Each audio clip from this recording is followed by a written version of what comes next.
everyone, and welcome back to my studio. So we're going to do some more jelly plate work.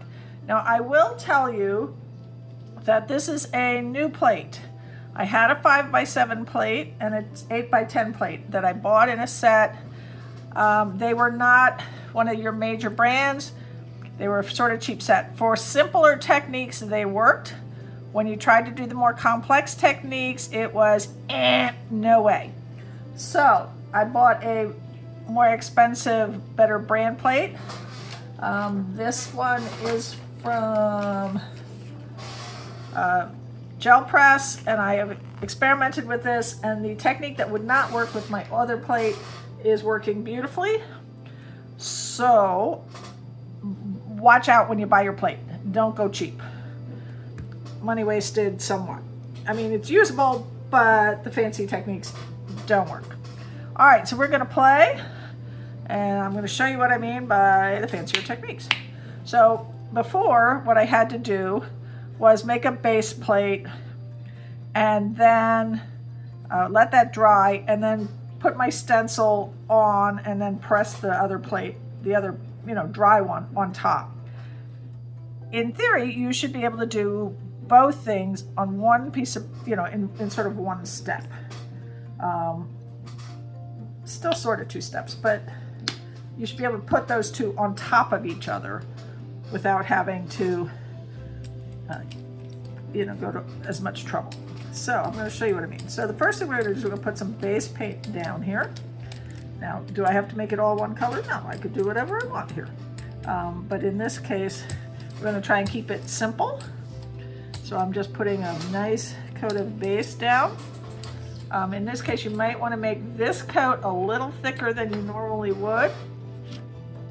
And you'll see why when we get a little further along. And here I'm going to put my stencil then on that paint. I'm going to get a piece of paper that's going to sort of do my suck up of the paint I really don't want. So I'm going to line this up and I'm going to sort of rub. Now when I'm rubbing here, what I'm trying to mainly rub is the insides of the stencil and the outer edge of the stencil. So what I'm picking up is the paint in the holes of the stencil and not necessarily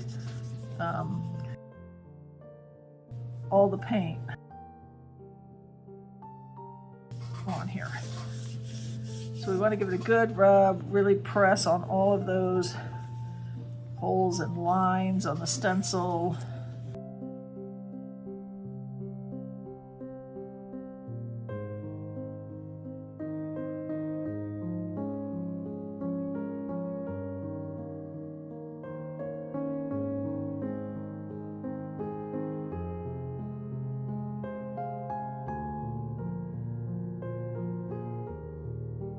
Okay, and then I'm gonna pick, and you'll see it fully pulls off everything. There's my ghost print, which is sort of cool. And then we're gonna pull this up, and there's our stencil. Okay, so I was gonna use a pink. What you can do is just tap to see if it's still really wet or not. And now again, we're gonna put some paint down.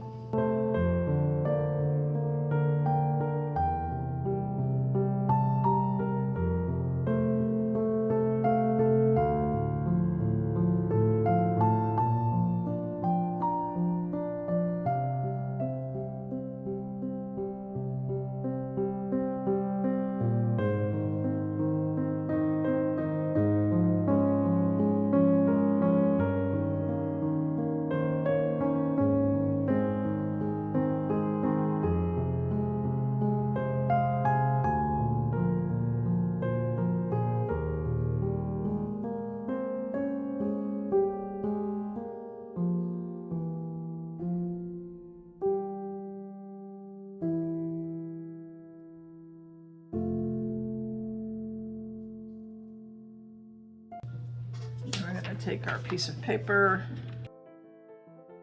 press it down. We want to rub it really well. And we're going to let that sit and dry for a few minutes. don't want to pull it right away when it's super wet. You have to let the two paints bond together and it soak into the paper a bit.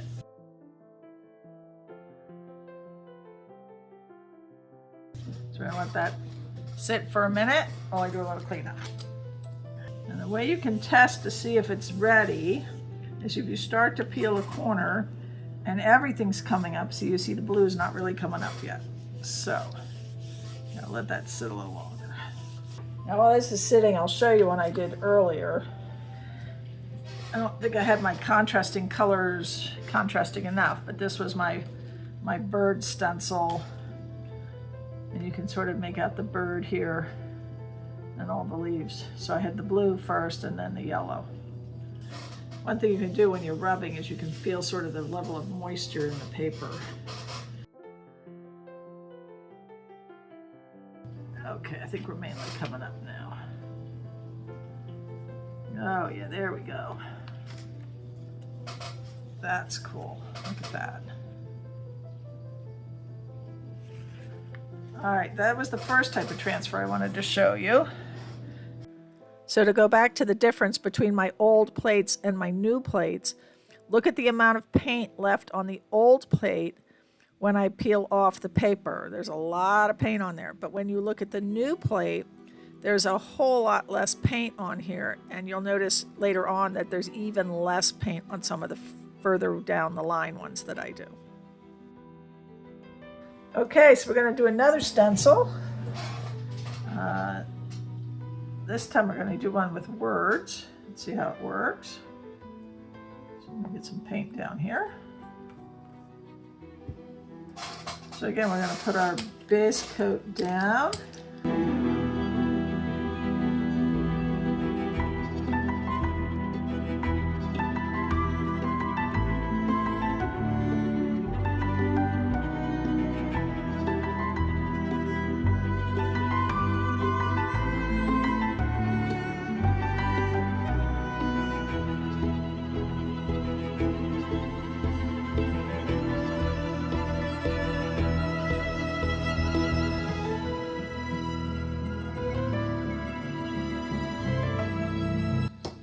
Again, we're going to put down our stencil. Our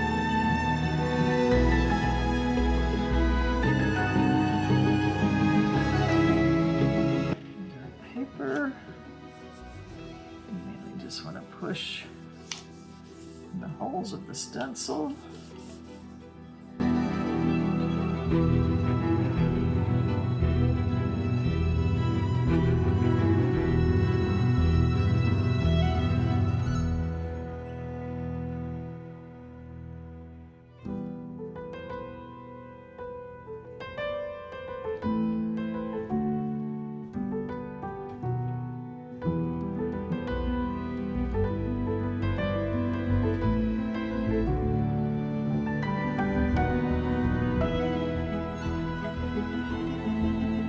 Especially with words like this. Try and get down in there.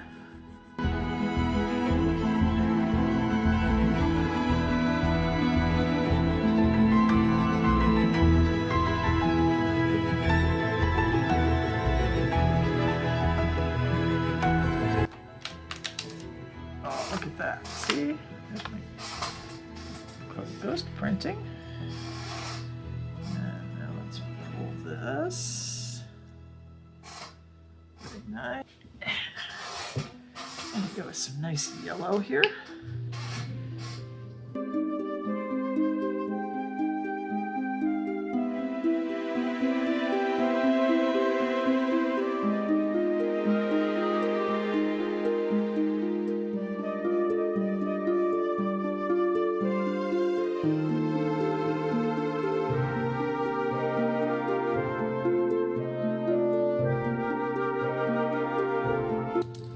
Push lightly because you don't want to dig down in there and interrupt the low coloring.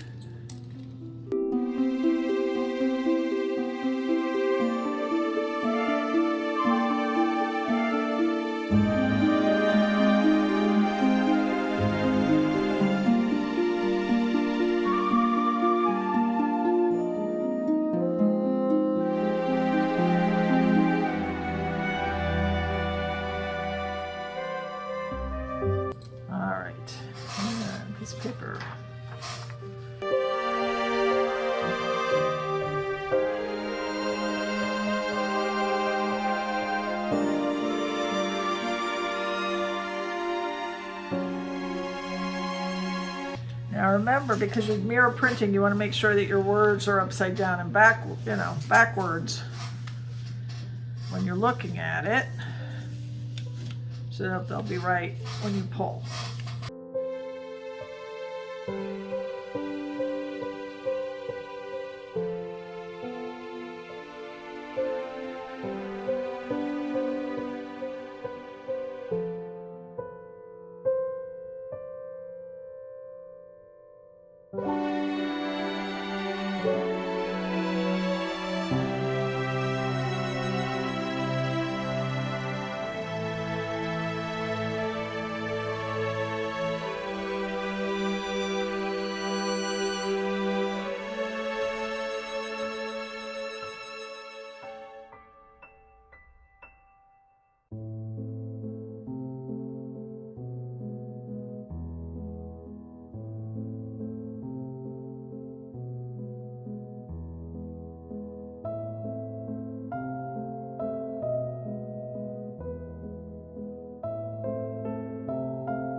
Let's see what we got here.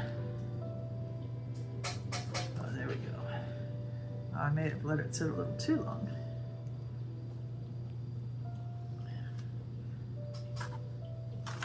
Oh, there we go. So it's hard to get down in those lines, but you can basically get the words there. So that was fun. All right, I'm gonna clean up and then I'll give you some final views of the stuff we've made. Hang in there a second. Okay, so this is the one I didn't do on camera, and sort of the ghost print. That's the first press that pulls the paint off, and the secondary press. So he's not quite defined enough, but fun. And this is the next one we did, the butterfly. He's looking really cool. I like him. Like I said, there's the press that took most of the paint off. And then here's our last one, where we tried with words.